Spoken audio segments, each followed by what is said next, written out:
At exactly 6:47 in the morning on March 14th, 1944, a young American sergeant named Jacob Morrison lay completely motionless in a muddy shell crater 200 yards from German lines near Anzio, Italy.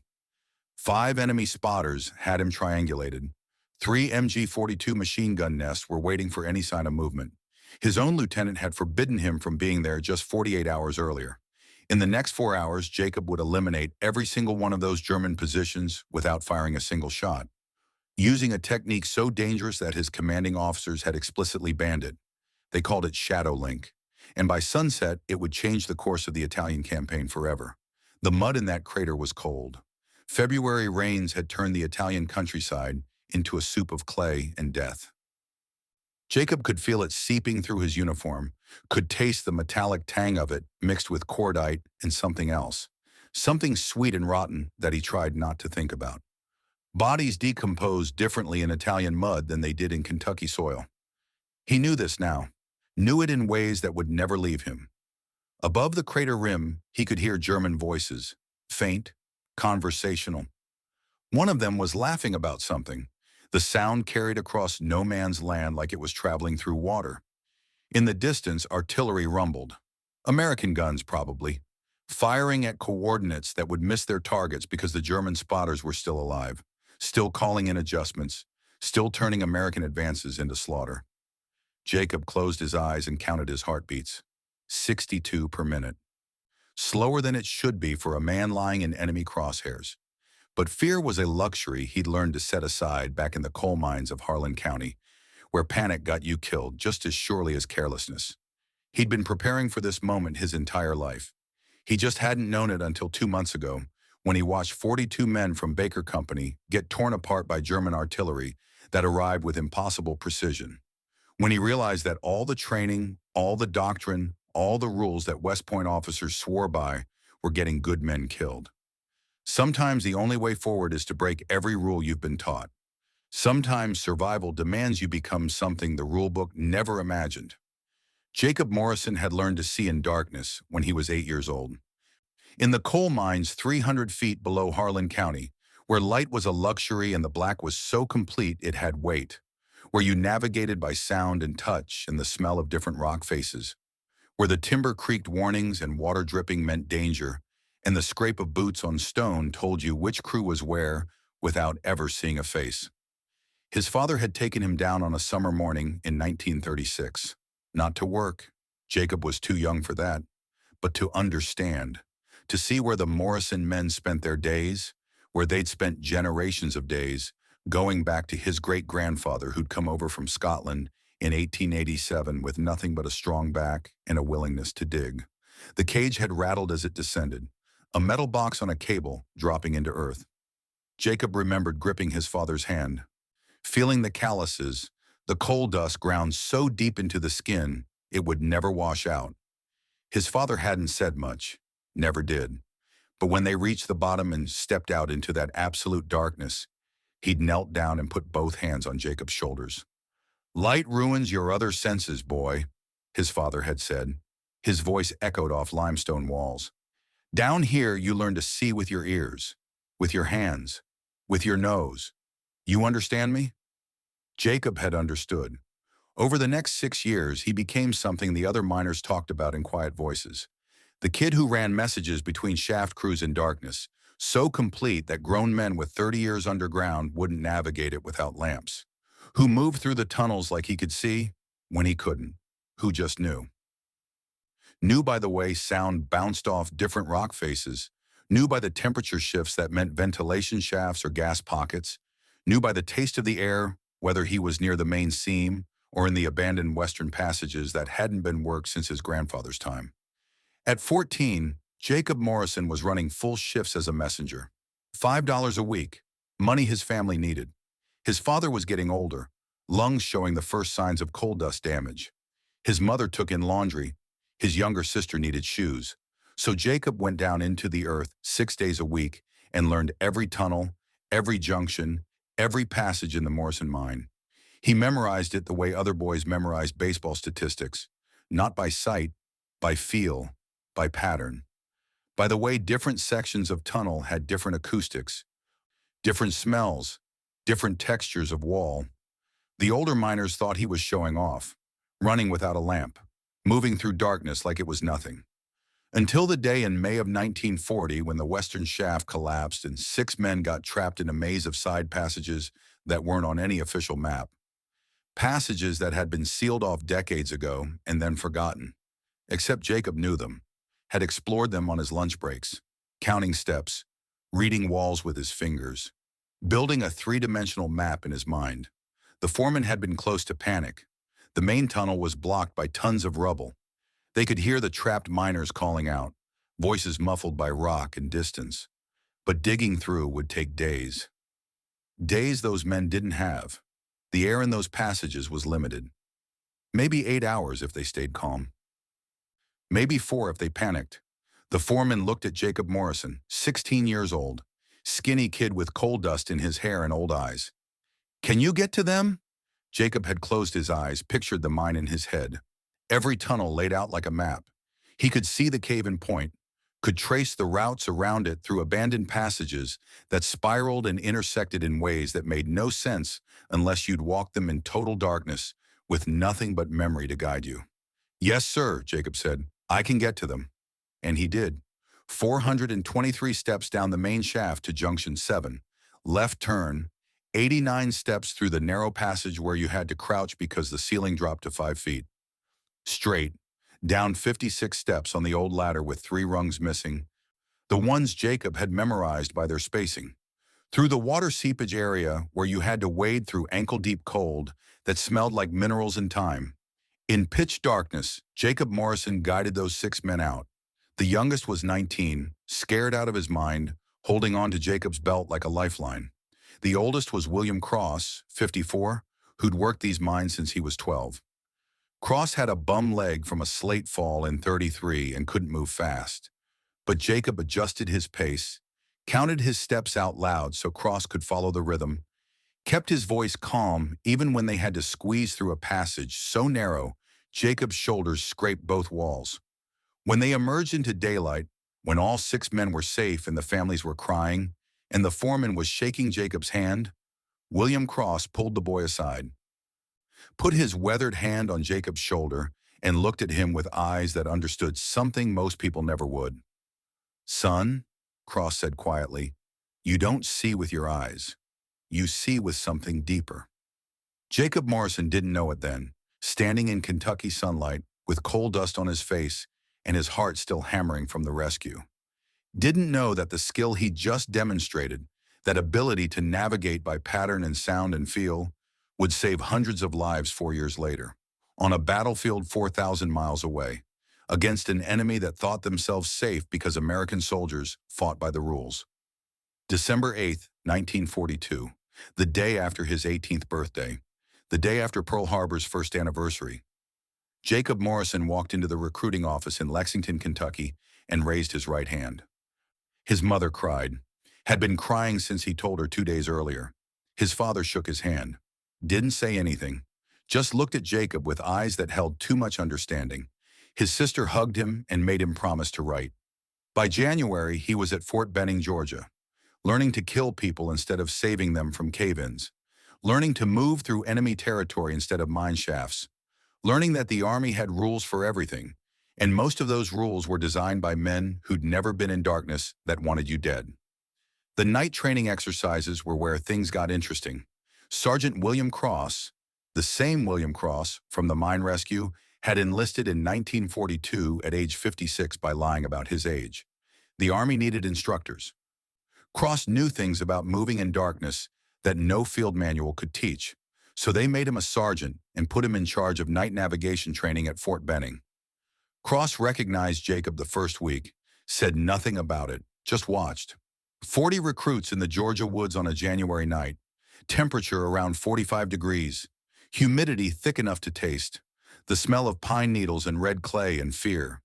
Every recruit had a flashlight, a compass, a map. The mission was simple. Navigate 2 miles through forest to a checkpoint. Don't get lost. Don't fall in a ravine. Don't embarrass yourself. 39 recruits clicked their flashlights on and off, checked compasses, argued in whispers, stumbled over roots, walked into low branches, made enough noise to alert every German in a 5-mile radius, if this had been real. Private Jacob Morrison moved through that darkness without any light at all. He listened to the other recruits, used their noise as waypoints, moved when the wind rustled through the pines so the sound of his boots disappeared into the general whisper of the forest, felt the ground beneath his feet, reading slope and texture, smelled the difference between pine stands and hardwood groves, heard water running somewhere to his left, used it as a navigation marker. He reached the checkpoint 17 minutes before anyone else, wasn't even breathing hard. Sergeant Cross was waiting there, standing in darkness with a small red lens flashlight that wouldn't ruin night vision. He looked at Jacob for a long moment. "Morrison," Cross said, "how did you navigate without light?" Jacob shrugged. "Same way I did in the mines, Sergeant. Listened for everyone else. Moved in the gaps between their attention." Cross stared at him, really stared, like he was seeing something that shouldn't exist. "You just described advanced infiltration tactics," Cross finally said, "and you figured it out digging coal." "Yes, Sergeant." "Well, congratulations, Private. You're now a scout." By February 1943, Jacob was training with the 3rd Infantry Division. By October, they were loading onto ships for the Mediterranean. By January 1944, he was crossing dark water toward a place called Anzio, surrounded by 800 men who had no idea what they were sailing into. The LST-387 smelled like diesel fuel and salt water and the sweat of too many bodies packed too close. Jacob lay in his bunk, listening to the rhythm of waves against the hull, listening to the nervous chatter of men who knew that in 72 hours they'd be under fire. Men who told stories about their girls back home, their jobs they'd return to, the cars they wanted to buy, the houses they'd build. Jacob had made friends on that voyage. Good men. Private James Daugherty from Tennessee, who played harmonica in the evenings. Slow songs that made everyone think about home. Songs that the chaplain eventually asked him to stop playing because they were making the men too sad, too aware of what they might lose. Corporal Vincent Palmieri from New Jersey, a welder before the war, could fix anything, had already repaired 3 different pieces of equipment on the ship that the Navy mechanics had given up on, talked constantly about his girl Maria, how he was going to marry her the day he got back, how they'd already picked out an apartment in Newark. Sergeant Robert Hayes from Oregon, 32 years old, quiet strength, the kind of man other men followed naturally. He'd promised Jacob he'd teach him to fly fish after the war, in the Rogue River where the salmon ran, had made Jacob promise something in return. They were sitting on deck one evening, watching the sun set over the Mediterranean. The water was impossibly blue. Hayes had been quiet for a long time. Then he turned to Jacob. "Morrison," Hayes said, "if you survive this war, you make damn sure it means something. Don't just survive. Make the dying count for something."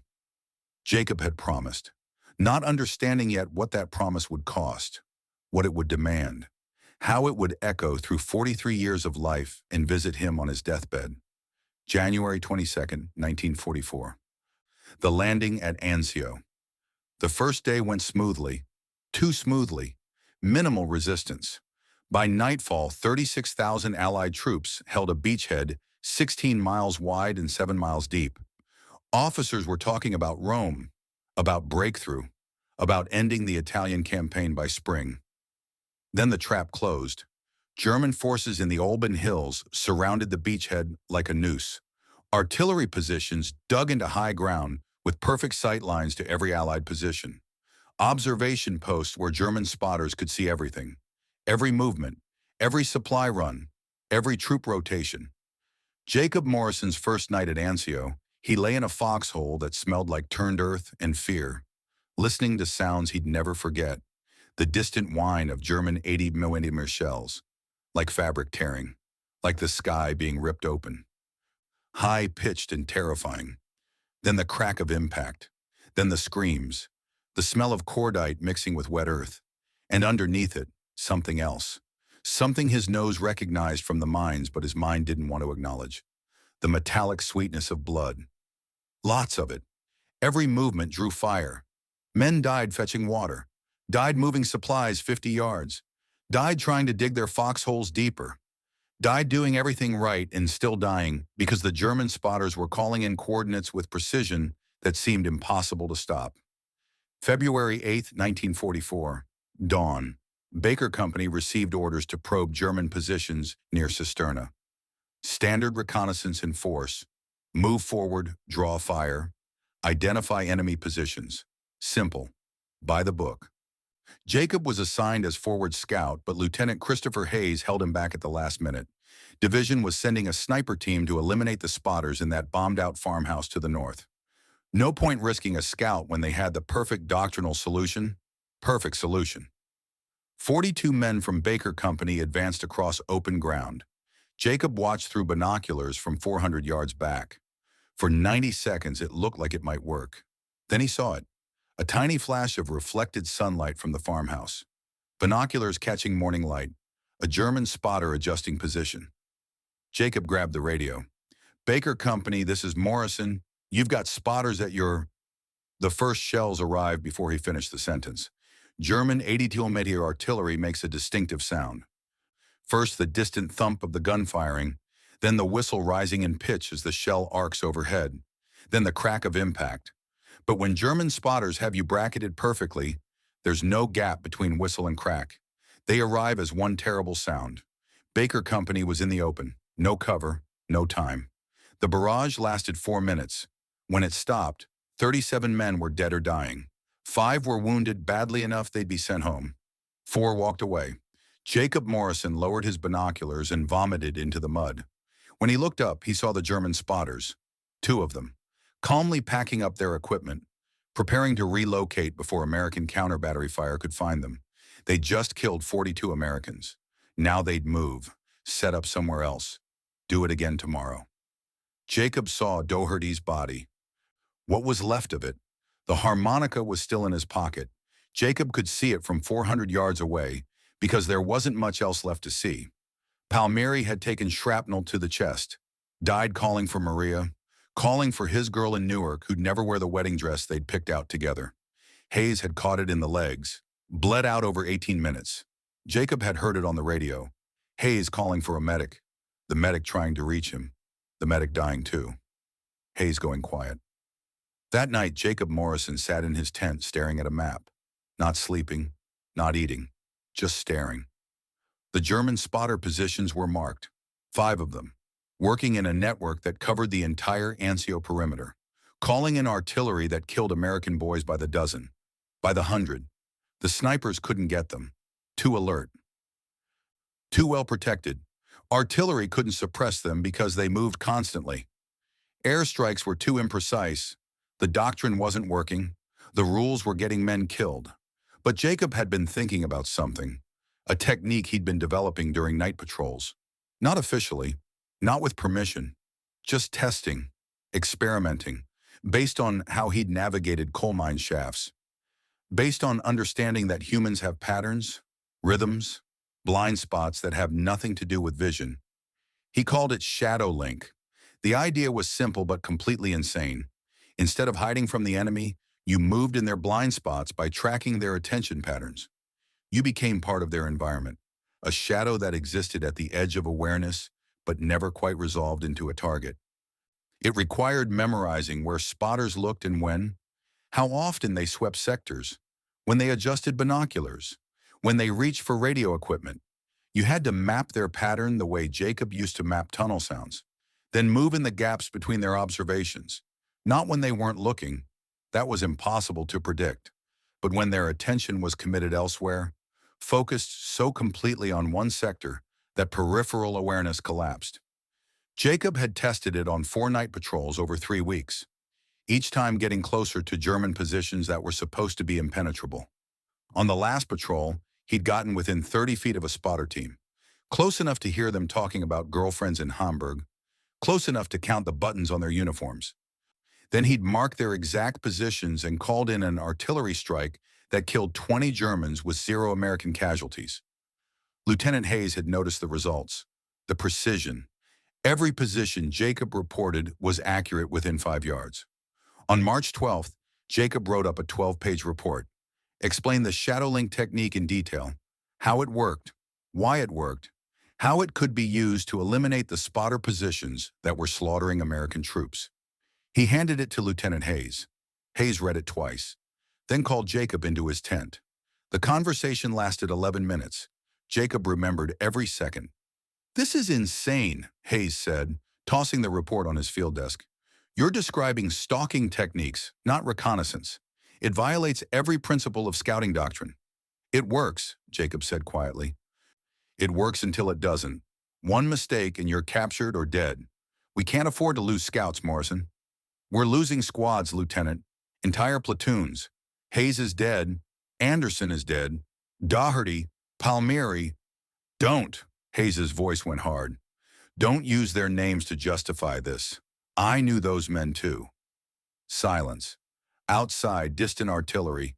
Hayes stood up, walked to the tent entrance, looked out at the Italian night. "I'm giving you a direct order, Sergeant Morrison. You are forbidden from attempting this shadow link technique. You will not close within 100 yards of enemy positions. You will conduct standard reconnaissance patrols only. Is that understood?" Jacob stood at attention. "Understood, sir." But walking out of that tent, Jacob knew something his lieutenant didn't know. In 48 hours, 5 German spotter positions would be eliminated. 12 enemy soldiers would die without a single shot fired, and Sergeant Jacob Morrison would either be court-martialed or change how America fought wars. There was no middle ground. March 14th began at 4:30 in the morning. Jacob woke with the rest of his squad still sleeping. The air was cold, maybe 45 degrees. He could see his breath, could smell coffee from the mess tent but didn't go get any. Caffeine makes your hands shake. He packed quietly.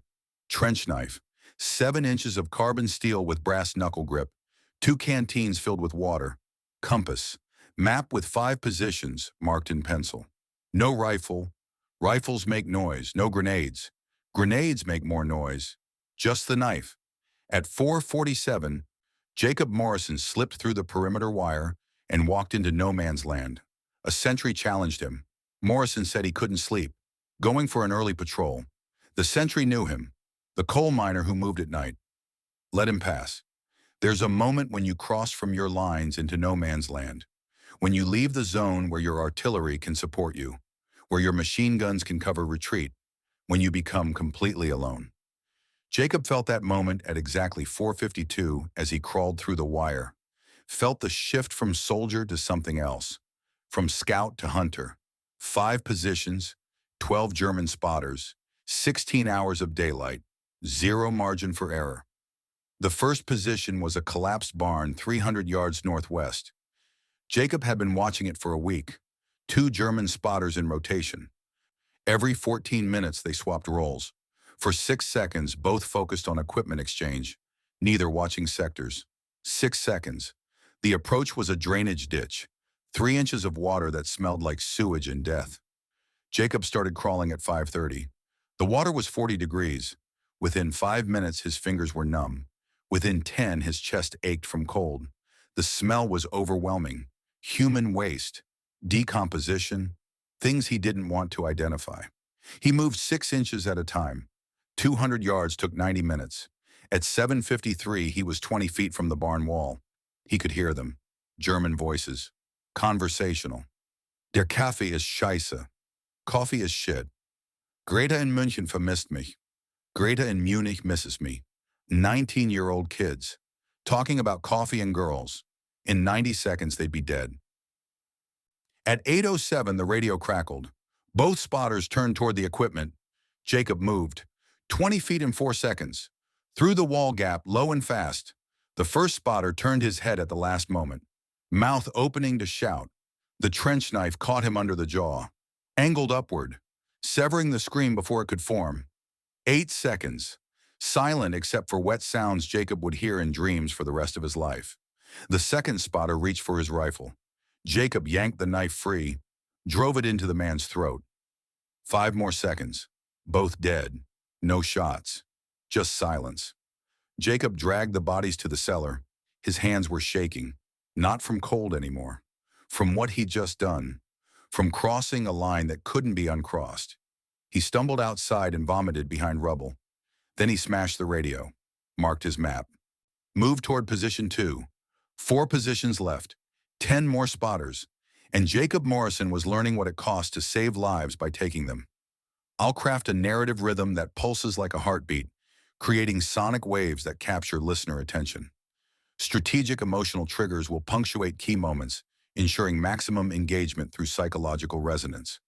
Each narrative beat will be carefully constructed to maintain psychological tension and create immersive auditory experiences that keep the audience locked into the story's intense psychological landscape. Position 2 was an olive grove 600 yards east. 3 German spotters. More sophisticated equipment. Younger men, probably. Wehrmacht veterans rotated back from the Eastern Front. Men who'd survived Russia knew how to stay alert. Jacob approached from downwind. The morning sun was climbing higher now, warming the Italian mud. Steam rose from shell craters. The smell of cordite had faded, replaced by something earthier. Olive trees and wild rosemary, and underneath it all that sweet, sick smell of no man's land that never quite went away. He'd been observing this position for 9 days, long enough to know their pattern. 3 spotters working in overlapping sectors: North Watcher, South Watcher, Artillery Coordinator. Every 20 minutes they rotated positions. Textbook German efficiency. No gaps in coverage. No obvious weakness. Except humans aren't machines. Machines don't get bored, don't get distracted, don't collapse their attention inward when dealing with each other instead of the enemy. Jacob watched from a crater 200 yards out. The sun was behind him now, working in his favor. When the Germans looked east, they were looking into glare, pupils contracting, vision compromised. Another gift from the coal mines where Jacob had learned that light could be as much enemy as ally. At 9:15, the rotation happened. All 3 spotters focused inward for exactly 15 seconds, handing off equipment, checking coordinates, confirming sectors. In those 15 seconds, their peripheral awareness collapsed to nothing.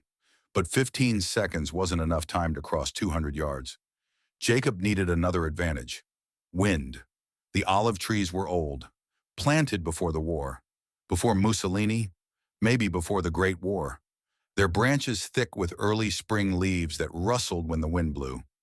In the coal mines, timber creaked. Down here, trees whispered. Same principle. Sound masking. Move when nature makes noise and your boots disappear into the general chorus of the world. He waited for the wind. At 10:47, a strong gust came through. The olive grove turned into a wave of silver green as leaves showed their undersides. The sound was like rain on a tin roof. White noise that swallowed everything. Jacob sprinted 20 yards, dropped flat behind a low stone wall. Waited. 3 minutes later, another gust. Another 20-yard sprint. Closer now. Close enough to see the spotters clearly. One was smoking. One was writing in a logbook. The third was scanning the Allied lines through binoculars. Professional, disciplined, doing everything right. It wouldn't save them. At 11:28, Jacob was 50 yards out, hidden behind a burned-out farm cart that had been there since the January fighting. The wood was charred black, smelled like old smoke and rust from the metal wheel rims. Close enough now to hear their conversation. His German wasn't perfect, but he understood enough. They were arguing about artillery coordinates for an Allied supply convoy they'd spotted. One was pointing at a map. The others were leaning in to look. All 3 focused on the map, nobody watching outward. Jacob moved during the next wind gust. 30 yards in 5 seconds. Fast but not reckless. Boots finding soft ground. No gravel. No branches. Just grass still wet with morning dew. 10 feet from their position, he froze. Controlled his breathing. Waited. They were still arguing. One of them gestured emphatically at the map. Here, 2 Kilometer Nord. Here, 2 kilometers north. The others leaned closer. Jacob went in. Fast and surgical. The trench knife had been designed for exactly this. Close quarters, multiple targets. No time for hesitation. The artillery coordinator died first. Left hand over mouth, right hand driving the blade into the kidney, then upward through the diaphragm into the heart. The body went rigid, tried to scream against Jacob's palm. 6 seconds of muffled struggle, then nothing. Jacob lowered him silently to the ground. The North Watcher was turning. Saw Jacob, eyes going wide. hand reaching for the Luger on the table. Too slow. Jacob's knife took him in the throat, left to right, severing the carotid and trachea in one motion. Blood sprayed. The sound was terrible, wet and gurgling. The man collapsed across the table, hands clawing at his neck. 14 seconds total. The South Watcher was the youngest. Couldn't have been more than 19. He lunged for the rifle leaning against the tree. Jacob intercepted him, drove the knife between the fourth and fifth ribs, straight into the heart, felt the blade scrape bone, felt the body convulse once, twice, then go still. 3 men dead in 22 seconds. Jacob stood there breathing hard. His hands were covered in blood up to the wrists. The youngest German was staring at him, eyes still open, still seeing, still holding something in his expression that Jacob couldn't name and didn't want to. He forced himself to search the bodies, found nothing useful, just photographs, letters, personal effects that told stories Jacob didn't want to know. A picture of the artillery coordinator with a woman and 2 children. The North Watcher had a letter half written. The youngest had a prayer book in his pocket.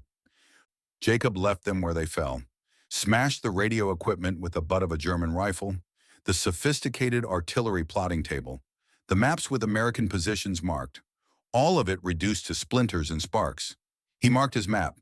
Position 2 eliminated, 11:34, 3 positions left, 7 more men, and the day was only half over. Position 3 was the one that mattered most, the ruined pillbox on Hill 73. The place where Sergeant Robert Hayes had died 3 weeks ago, where 42 men from Baker Company had been slaughtered because German spotters called in perfect coordinates. This one was personal. Jacob studied it from a crater 200 yards south. The pillbox was pre-war Italian construction, concrete and steel, built to guard the approach to Rome back when Mussolini thought Italy would be a Mediterranean power. The January fighting had damaged it, but not destroyed it. Chunks of concrete blown away. Rebar exposed like broken bones. But the observation slit was still intact. And through that slit, 2 German spotters had clear sight lines in every direction. 400 yards of open ground, scattered rubble for minimal cover, and 2 very alert Germans who'd survived this long by being better than average. Jacob sat in that crater and watched for 3 hours.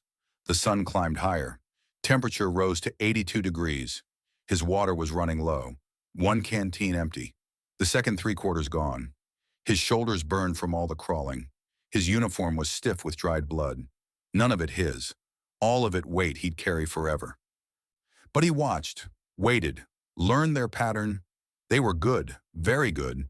Sweeps every 30 seconds, methodical, overlapping, no obvious gaps. One would watch while the other updated their log. Then they'd switch. Seamless coordination, but everyone has to eat. At 1:47, one of the spotters set down his binoculars, unwrapped something, probably bread, German field rations. The second spotter continued scanning, but now he was doing the work of 2 men. His sweeps became faster, less thorough, trying to cover twice the area in the same time. That was the gap Jacob needed. He started crawling at 1:52. The ground was different here, more exposed. The February rains had washed away topsoil, leaving patches of pale clay that stood out against darker earth. Jacob had to choose his route carefully, stay on dark ground. Avoid the pale patches that would show movement. Elbows and knees, face in the dirt, the taste of Italian soil mixing with sweat and exhaustion. His body was starting to fail. 22 hours without sleep, 14 hours of sustained stress, dehydration setting in, muscles trembling from effort. But Hayes had died here, right here on this God-forsaken hill, calling for a medic who couldn't reach him, bleeding out over 18 minutes while German spotters watched through binoculars and did nothing, because why would they? Jacob kept crawling. At 2:31, he reached the pillbox's eastern wall, the blind spot, collapsed section where a shell had taken out 10 feet of concrete. He could hear them inside now. German voices, one complaining about the heat. Zu heiß, too hot. The other saying something about a girlfriend in Hamburg. Meine Freundin schreibt mir nicht mehr. My girlfriend doesn't write anymore. Ordinary men, living ordinary lives interrupted by war. Men who probably didn't want to be here any more than Jacob wanted to be hunting them. But they'd killed Hayes and Doherty and Palmieri and 42 others. And they'd do it again tomorrow if Jacob let them live. He moved along the wall, 12 feet to the entrance. 4 minutes to cover that distance. So slow that movement became something else. Became a meditation. Became a conversation with death about who got to decide who lived. At the entrance he paused, listened. One spotter was chewing. The other was adjusting radio dials. Static crackle. German voices far away calling coordinates for artillery strikes somewhere else on the beachhead. Jacob went in fast. The light inside was dim after the bright Italian sun. His eyes took a second to adjust. That second almost killed him. The first spotter turned, saw Jacob, reached for the Luger on the table. Jacob's knife took him in the chest, straight into the heart. The man's eyes went wide. His mouth opened. Tried to say something. Bit. Please. Cut off by blood. He died staring at Jacob, recognition in his eyes, understanding that this was how it ended. 8 seconds. The second spotter dropped his food, grabbed for the rifle. Jacob yanked the knife free, threw it. The blade tumbled once in the air.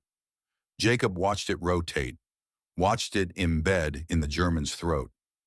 The man collapsed backward, clawing at the handle, making terrible sounds. Gurgling, choking, taking 18 seconds to die. The longest death so far. Jacob retrieved his knife. Had to pull hard. The blade was stuck in vertebrae. When it came free, there was a sound like breaking branches. He sat down against the wall. His hands were shaking violently. Not from fear, not from cold, from the accumulated weight of killing, from the faces, from the sounds, from the knowledge that he was crossing distances that couldn't be recrossed. The German with the girlfriend in Hamburg was still warm. His letter was on the table, written in careful script. Liebste Christina. Dearest Christina. Jacob didn't read more. Didn't want to know. Didn't want to carry those words with all the other things he'd carry. He closed the dead man's eyes. Human decency even here, even now. Then he destroyed the radio, marked his map. 3:02 in the afternoon. 2 positions left. But they were different, more dangerous. Position 4 was a burned farmhouse 800 yards south. Position 5 was in a tree line overlooking the main supply route, both within sight of each other. Mutual support.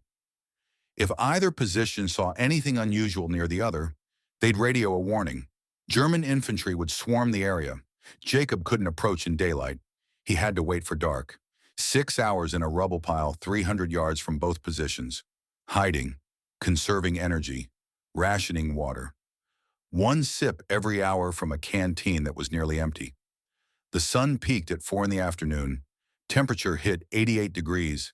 Jacob's uniform was soaked. Salt stains showing white against olive drab. His lips were cracked. When he ran his tongue over them, he tasted blood. Hunger was a constant hollow ache. He hadn't eaten since yesterday evening. 26 hours.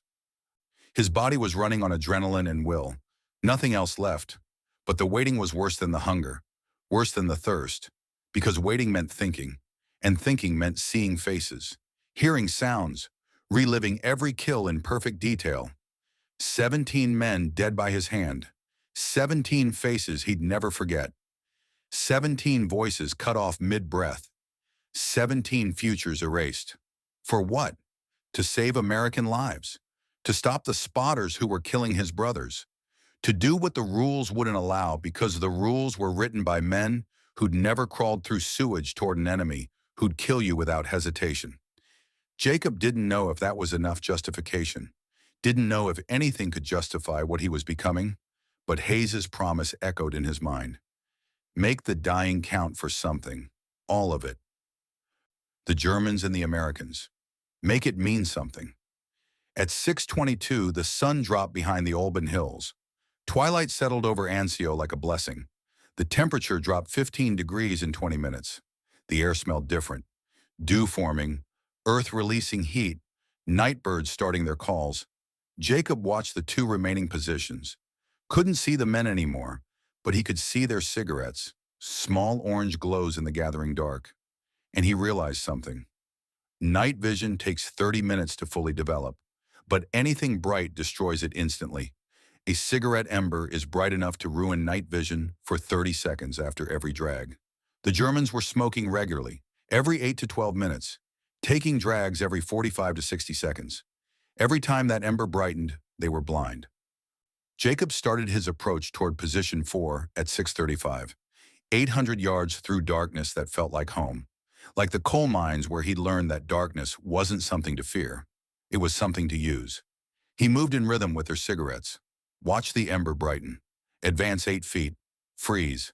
Watch it dim. Hold position. Watch it brighten again. Move. 95 minutes to cover 800 yards. Patient as stone. Inevitable as winter. At 8:04, he was inside the farmhouse. 2 German spotters, one asleep in the corner, snoring softly, the other monitoring radio traffic with his back to the door, headphones on, writing in a log. This was the first luck Jacob had encountered all day. Maybe the only luck. He killed the sleeping one first, quick and quiet. The man never woke, just stopped snoring. Stopped breathing, transitioned from sleep to death without ever knowing the difference. The radio operator heard something, started to turn. Jacob's knife caught him in the throat before the turn completed. The headphones fell. The man's hands went to his neck. Tried to stop the bleeding. Couldn't. Blood pulsing between fingers. Eyes wide, mouth working. No sound except wet gurgling. 15 men dead now. 15 German soldiers who'd never go home. Jacob was 19 years old. And somewhere deep inside, a voice was asking if there was any coming back from this. If you could kill 15 men and still be human, still be the person who'd saved 6 miners in Kentucky darkness. He didn't have an answer, but he did have a plan. Instead of destroying this radio like the others, Jacob used it, keyed the microphone, transmitted random static for 30 seconds, bursts and squeals and electronic noise that meant nothing, then went silent. At position 5, 400 yards away in the tree line, the German spotters would be listening, hearing their sister position transmit nonsense, wondering what it meant. Radio malfunction, equipment failure, or something worse. They'd argue about it. And while they argued, they wouldn't be watching their sectors. Jacob left the farmhouse and moved toward the tree line. He could see them now through the darkness. 2 silhouettes backlit by a small lamp inside their position, gesturing, voices rising.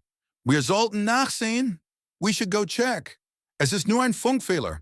It's just a radio malfunction, neither watching outward. Both focused on the mystery, on each other, on whether to abandon their position. 400 yards in 18 minutes. Jacob moved through darkness like water flowing downhill. Inevitable, silent, absolutely certain of the path. This was what he'd been training for his entire life, since he was 8 years old in Kentucky mines.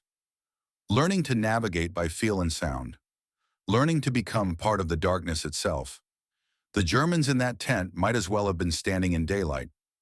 Jacob was the one who could see. At 8:47, he came through the tent flap like a shadow given form. 2 spotters. Both looked up.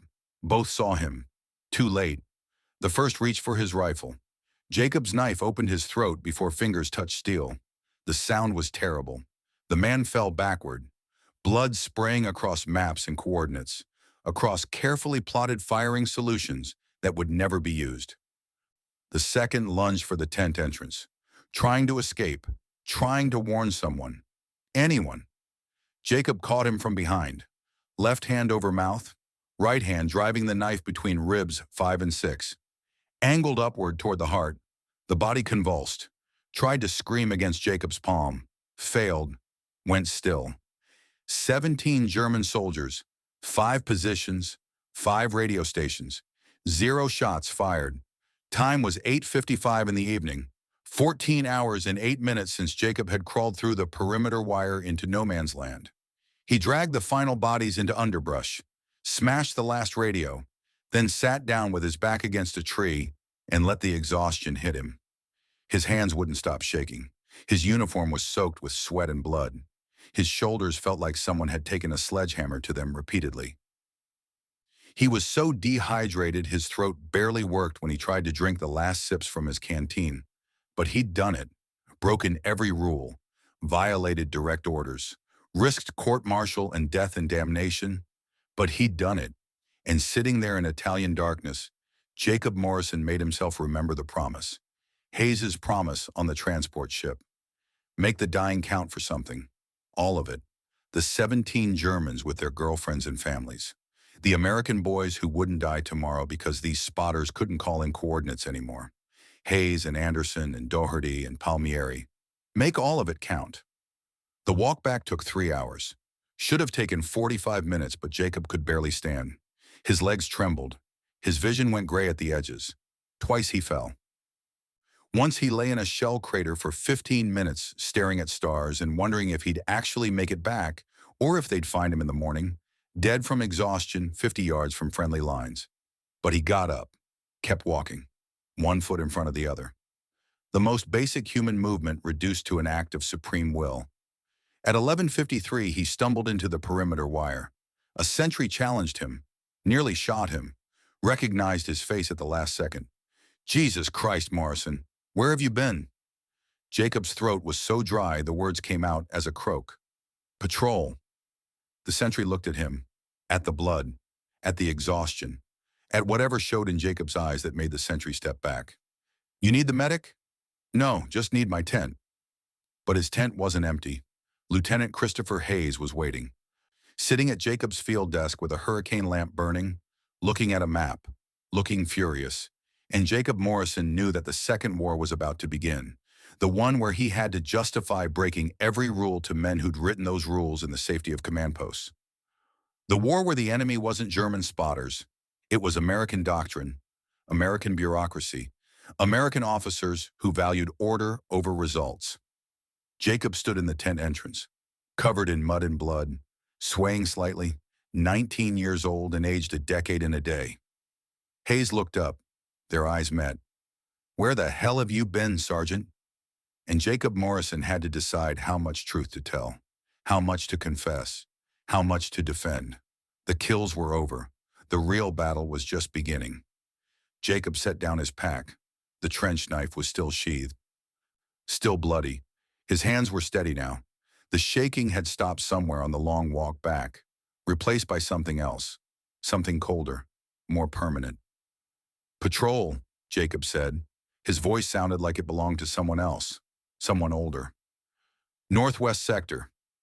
Hayes stood up, walked around the desk, looked at the blood on Jacob's uniform, at the mud, at the exhaustion carved into a face too young to wear it. Patrol where? You didn't file a route plan. German positions.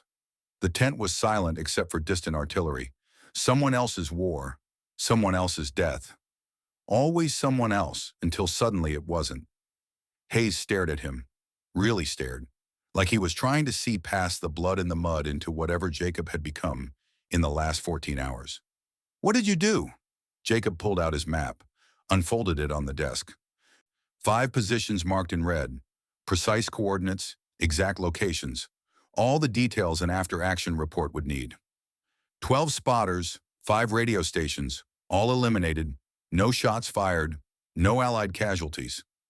Hayes looked at the map, then at Jacob, then back at the map. His jaw was working, but no sound came out. You used the shadow link technique. Yes, sir. After I explicitly ordered you not to. Yes, sir. Hayes turned away, walked to the tent entrance, looked out at the dark Italian night where men were dying in ways that statistics would never capture. Do you understand what you've done? His voice was quiet, dangerous. This is insubordination. This is a court-martial offense. I could have you in chains by morning. Jacob met his eyes. No fear there. Fear had burned out somewhere between the second and third kill. Between the olive grove and the pillbox, between being a soldier who followed orders and becoming something else entirely. Hayes is still dead, Jacob said. So is Anderson, Doherty, Palmieri, all 42 men from Baker Company. I couldn't bring them back, but I could stop more from dying the same way. The words hung in the air between them. Truth too stark for comfort, too real for doctrine to answer. Hayes opened his mouth, closed it, opened it again. You're confined to camp pending investigation. I'm reporting this up the chain. What happens next isn't my decision. Understood, sir. Dismissed. Jacob walked to his tent, lay down on his bunk still wearing the bloody uniform, closed his eyes, expected to see faces, expected nightmares. Instead, he fell into darkness so complete it felt like the coal mines, like home, like the only place he'd ever truly belonged. He slept for 4 hours. At 6:15 the next morning, March 15th, German artillery opened up on the Anzio beachhead with their usual dawn barrage. For 2 months, this had been the most dangerous time. Systematic, precise, deadly. Men died eating breakfast, died in latrines, died doing everything right and dying anyway, because German spotters could see everything. But this morning was different. The shells fell randomly, no coordination, no bracketing, no walking fire that adjusted onto targets with terrifying accuracy. Just blind firing based on pre-sighted coordinates that didn't account for troop movements during the night. A company moved up to probe Hill 73 at 6:45. No artillery response. They reached the pillbox without taking fire. Inside, they found Jacob Morrison's work. 2 dead German spotters, destroyed radio, maps torn, equipment smashed, and silence. Beautiful, terrible silence. By noon, word had spread through the division. Someone had eliminated 5 spotter positions in a single day. Officers didn't know who, didn't want to know yet because if it was unauthorized, they'd have to act.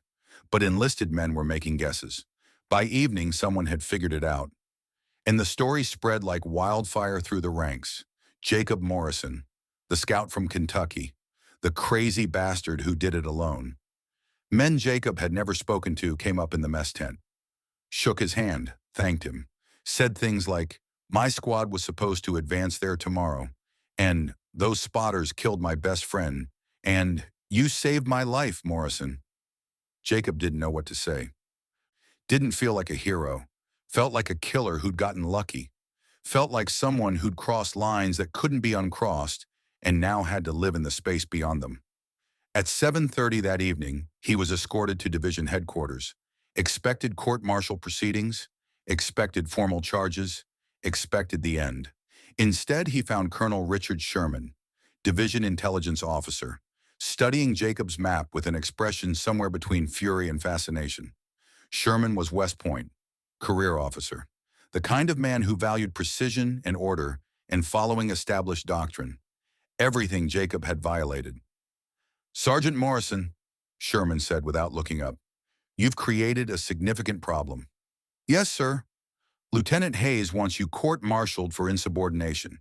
He's not wrong. You violated a direct order. Multiple regulations. Probably a few laws of warfare I'd have to look up." "Yes, sir." Sherman set down the map, looked at Jacob directly. Eyes that had seen combat in the Great War. Eyes that understood things classroom officers never would. However, that single word changed everything. "In the 24 hours since you eliminated those spotter positions, German artillery effectiveness has dropped by 63%. He paused. "Let the number hang there. 63%, Sergeant. Do you understand what that means?" Jacob said nothing. "It means you've saved more lives in one day than most soldiers save in an entire war. It means every officer in this division would like to pin a medal on you, and every regulation says I should throw you in the stockade." Sherman leaned back, studied Jacob like he was a tactical problem that needed solving. "So we're going to do something else. You're going to teach your technique, not to scouts, to a specialized unit we're putting together. Men who can do what you did. Get close, eliminate spotters, destroy communications, disappear." Jacob blinked. This wasn't prison. This wasn't punishment. This was something he hadn't prepared for. "We're calling it deep reconnaissance," Sherman continued. "You'll train them, lead them, and if they're as effective as you've been, we'll expand the program across the entire Fifth Army." "I'm not being court-martialed?" Sherman smiled. It wasn't warm. "Oh, you're absolutely being court-martialed. But the sentence is suspended pending your service with the new unit. Consider it probation with extreme prejudice. You teach soldiers your shadow link technique. You lead missions. You don't get shot. Those are the terms." "Acceptable, sir." "Good. Report to Captain Reynolds tomorrow at 0600. Dismissed." Jacob left headquarters in a daze. Expected prison, got command instead. The army worked in mysterious ways. The next 6 weeks were brutal. Captain Michael Reynolds was former OSS, had done similar work in North Africa before the Mediterranean campaign, understood that unconventional warfare required unconventional training. He assembled 12 men, scouts mostly, a few snipers, and one private who'd been given a choice between the army and prison. Private Daniel Chen, 22 years old, from Brooklyn. Burglar before the war, caught breaking into a jewelry store in Manhattan. The judge said enlist or do 5 years. Chen chose Europe. Turned out the skills that made someone a good burglar also made them perfect for deep reconnaissance. Silent movement, lock-picking, understanding security patterns, infinite patience, reading people's attention the way Jacob read coal mine tunnels. Chen could pick locks in complete darkness, could move through buildings without sound, could case a position and find weaknesses that trained soldiers missed. When Jacob first met him, Chen was lounging against a tent pole looking thoroughly unimpressed. "So you're the guy who killed 17 Krauts with a knife," Chen said, Brooklyn accent thick as tar. "Congratulations. You want a medal or something?" Jacob studied him, saw past the attitude to something useful underneath. "You good at following orders?" "Depends on the orders." "Then you'll fit right in." They became friends within a week, brothers within 2. Jacob taught them everything he knew. Week 1 was reading attention patterns, where people look versus what they actually see, how peripheral vision collapses during concentration, how to identify gaps between observation sweeps. Week 2 was movement in blind spots, timing advances with environmental noise, wind and artillery and machinery, how to become part of the landscape rather than hiding from it. Week 3 was sound masking, moving when thunder rolls, when heavy equipment operates, when guards talk to each other and their attention commits elsewhere. Week 4 was psychological endurance, how to wait for hours without moving, how to control breathing under extreme stress, how to make the decision to kill and live with it afterward. They trained on mock German positions staffed by division personnel. Jacob would position observers with binoculars and radios, then send his trainees to eliminate them. Touch the shoulder without being detected. First week, everyone got caught. Second week, half got caught. Fourth week, 80% success rate. By the 6th week, they were ready.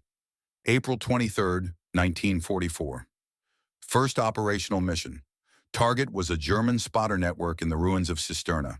4 positions, 8 spotters, coordinating artillery fire that was stalling the Allied breakout. Division wanted them eliminated before the main offensive kicked off at dawn. Jacob split the team into 4 pairs, each targeting one position. He took the most exposed site, a bell tower overlooking the main road. His partner was Daniel Chen. They moved out at midnight, 12 men disappearing into Italian darkness like smoke. No one saw them leave. No one would see them return. Jacob and Chen reached the tower at 2:14. 2 German spotters inside, both awake, both equipped with night vision binoculars. Better equipment than Jacob had encountered on his solo mission, but they still had a pattern. Every 6 minutes, one spotter descended to check their supply cache on the ground floor. 30 seconds alone on each level. That was the gap. At 2:38, the first spotter descended. Jacob went up. Chen stayed below, upper level. Spotter focused on binoculars, watching Allied lines. Never heard Jacob approach. The knife opened his throat before he could turn. 8 seconds. Silent.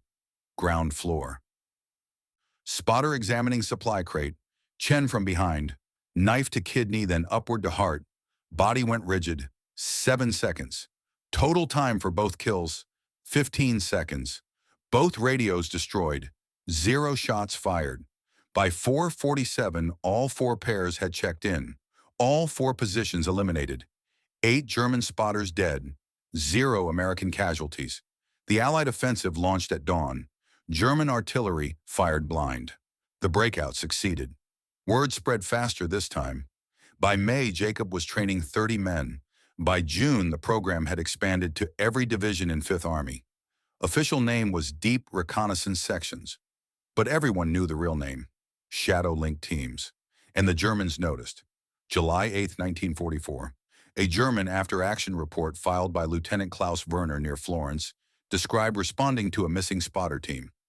Found the position intact but abandoned. Radio destroyed. Blood on the floor. No bodies. Spotters had been dragged away and hidden. The report was chilling in its clinical detail. No signs of combat. No shell casings. No bullet impacts. Whoever eliminated our observers did so with knives in darkness, without triggering any alarm. Recommend immediate review of security protocols. Current defensive measures are ineffective against this form of infiltration. German soldiers started calling them Schattenjäger, shadow hunters. Spotters who'd felt safe for months suddenly realized they were being hunted by an enemy they couldn't see, couldn't predict, couldn't defend against. Security patrols were doubled, tripwires installed, guard rotations increased. It didn't matter. Shadow link teams adapted, found new gaps, new patterns, new blind spots.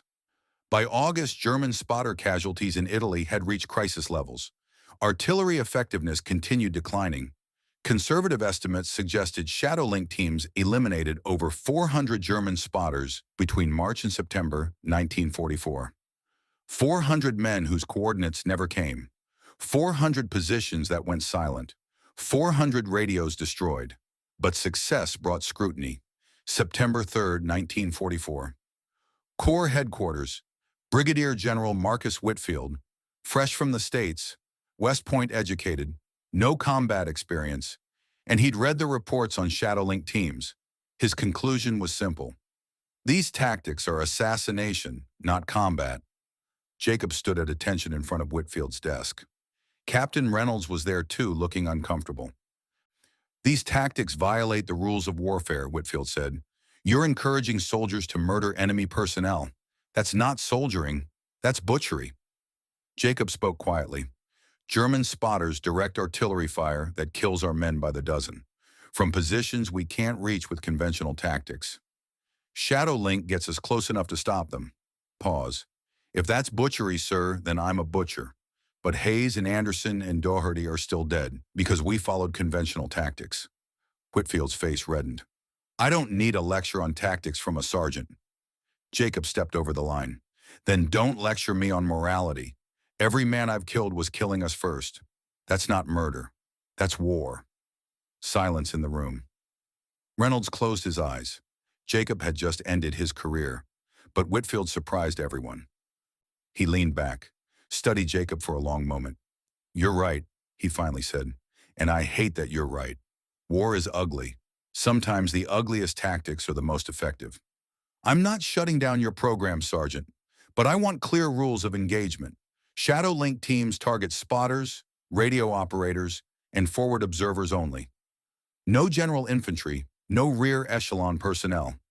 You kill the men directing fire at our troops, nobody else. These are precision tactics, not a license for indiscriminate killing. Maintain that distinction. Jacob maintained it for the rest of the war.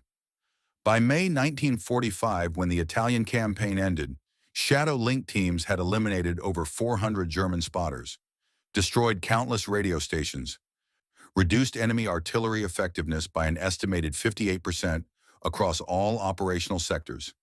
Conservative estimates credited the program with saving between 800 and 1,200 Allied lives. Jacob Morrison received no medal, no commendation, no official recognition. His name appeared only in classified after-action reports that remained sealed for 50 years. On May 10, 1945, 2 days after Germany surrendered, Staff Sergeant Jacob Morrison was discharged from the United States Army. He took a bus back to Kentucky, returned to Harlan County like nothing had happened, got a job in construction, then mining again, because that's what men did in Harlan County. You worked with your hands. You didn't talk about things. You kept moving forward. He married Sarah, who worked at the diner on Main Street, a good woman who understood when Jacob woke at 3 in the morning and couldn't go back to sleep, who knew not to touch him when he was somewhere else in his mind. They had 3 children, 2 boys and a girl. Jacob never talked about the war, not to Sarah, not to his kids, not to anyone. Once a year on March 14th, Jacob would get a phone call. Daniel Chen from Brooklyn, now running a locksmith business. They'd talk for 10 minutes. Never about the war directly, just checking that they were still alive, still okay, still managing. You still having the dreams? Chen asked one year. Sometimes, Jacob said. Me too. They'd hang up, go back to their lives, wait for next March 14th. Jacob died on January 4th, 1987 in a hospital in Lexington. He was 62. Heart attack. His obituary in the Harlan Daily Enterprise was 4 paragraphs long. One paragraph mentioned his military service. Mr. Morrison served with distinction in the United States Army during World War II, stationed in Italy with the 3rd Infantry Division. No mention of Shadow Link. No mention of 12 spotters eliminated in one day. No mention of 400 more eliminated by teams he trained. His funeral was attended by 70 people. Sarah and his children and his grandchildren. But also Daniel Chen, who flew in from New York. Captain Reynolds retired and gray-haired from Virginia. A dozen other men Jacob had trained who showed up without being asked. They stood in the back during the service and didn't say much. After the burial, Reynolds approached Sarah. "Your husband saved my life," he said. "Probably saved it a dozen times. Just wanted you to know that." Sarah nodded. "He never talked about it. He wouldn't have. That was Jake. Did the work, came home, moved on."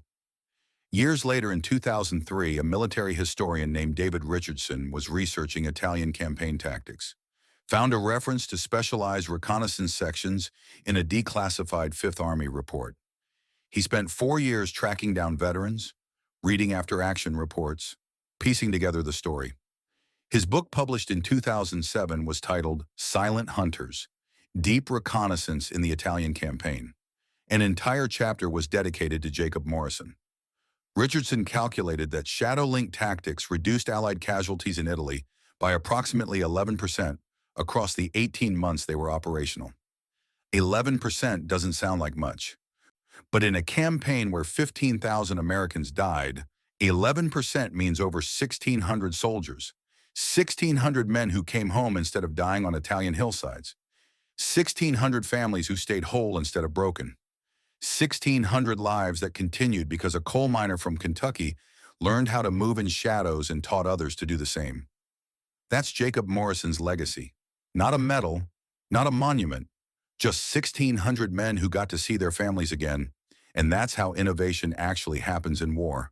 Not through committees examining doctrine, not through generals planning elegant strategies from comfortable headquarters, through sergeants who watch their friends die and decide they won't watch anymore, through men who break rules because the rules are killing people, through techniques developed in darkness and taught in whispers because official channels move too slow and men are dying too fast.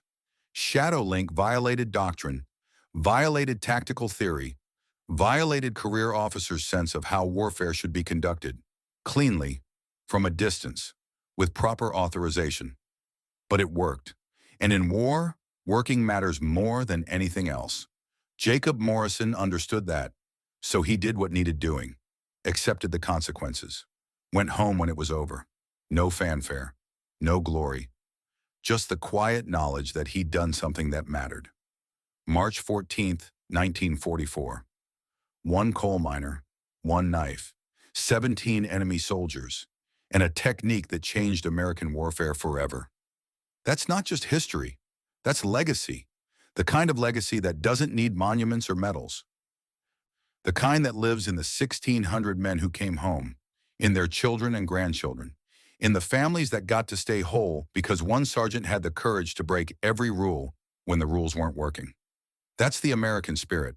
Not blind obedience, not following orders because they're orders, but having the moral courage to do what's right when what's right contradicts what's expected.